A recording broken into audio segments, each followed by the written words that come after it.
Kumush bibiylar yo'q hozir, hamma Zaynab. Kumush bibiyni qarang, qanaqa ayol bo'lgan ekan deyman.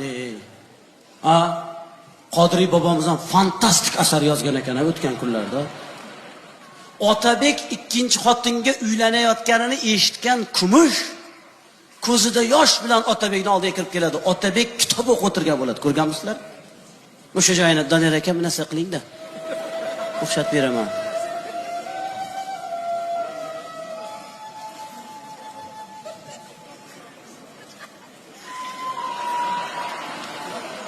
Fuzuli yaxshi kitob.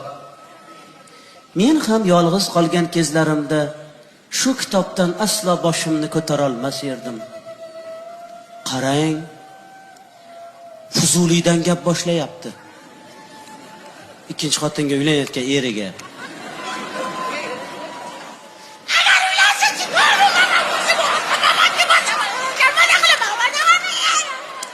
Demasdan. Opalar, mana qil Fuzulidan gap bilishsan bo'lar ekan-ku. Otabek Kumush ko'zlarida yosh ko'radida aytadi. Yig'ladingizmi deydi. Yig'lamasinammi Otabek aka? Siz bu yog'ini ikkita qilib qo'yapsiz o'zi. Shunda ham Kumush yig'ladim desam, erimni ko'yniga kelmasin deydi-da, ko'zlarim o'zi shunaqa deydi. Shunda Otabek aytadi, ota-ona roziligini bir tomchi ko'z yoshingizga arzitdimmi deydi. Kumush roziman deydi. Qarang, ikkinchi xotinga qanaqa liqqa o'tib ketilgan, qanaqa liq.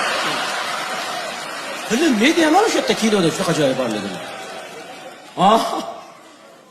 Hozirgi ayollar, opa-singillarim, Kumushdan qayeringlar ekan? Qayeringlar ekan?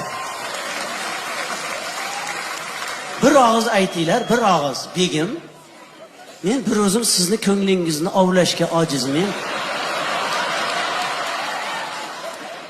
Lozim topsangiz yana bir kishiga uylaningiz. Denglar.